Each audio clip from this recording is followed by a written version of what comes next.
Yes, ready, start.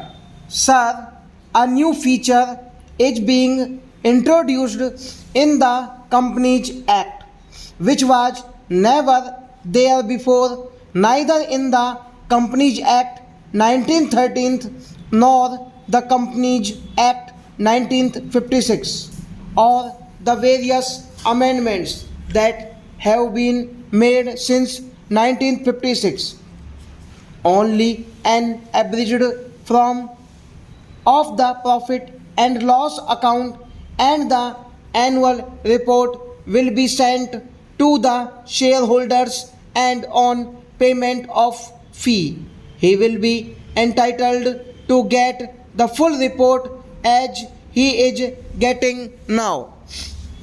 If the honorable minister looks into the representations from various shareholders associations over the years, you will find that even the existing requirement of information to be provided to the shareholders is not enough.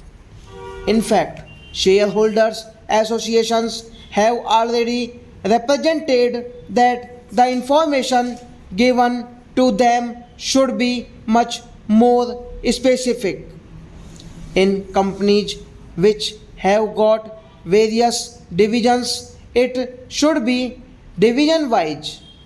There are a lot of other features which they have pointed out from time to time.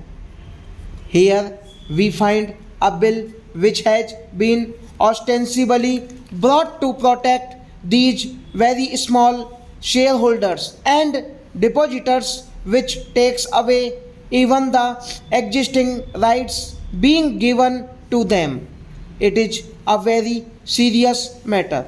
In corporate functioning, as we have seen over the last few years, I may venture to say that even the Sachar committee recommendations have become a little out of date because in the last 5 years, especially after this government has come to power, there has been a sea change in the operation of the corporate sector.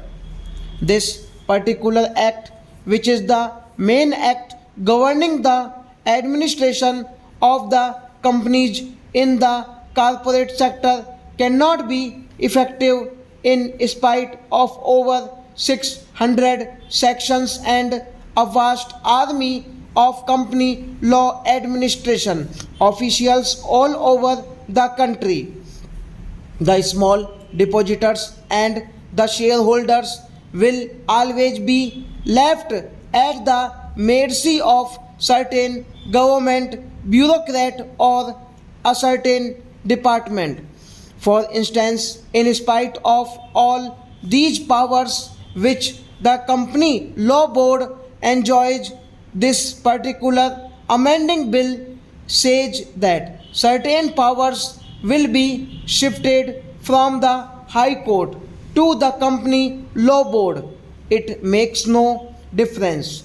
The ultimate authority is the government. The company law board will be executing its decisions through the government. Now, I want to know, if the company law is effective, then how we have got massive cases of duping. The investors are totally taken for a ride stop.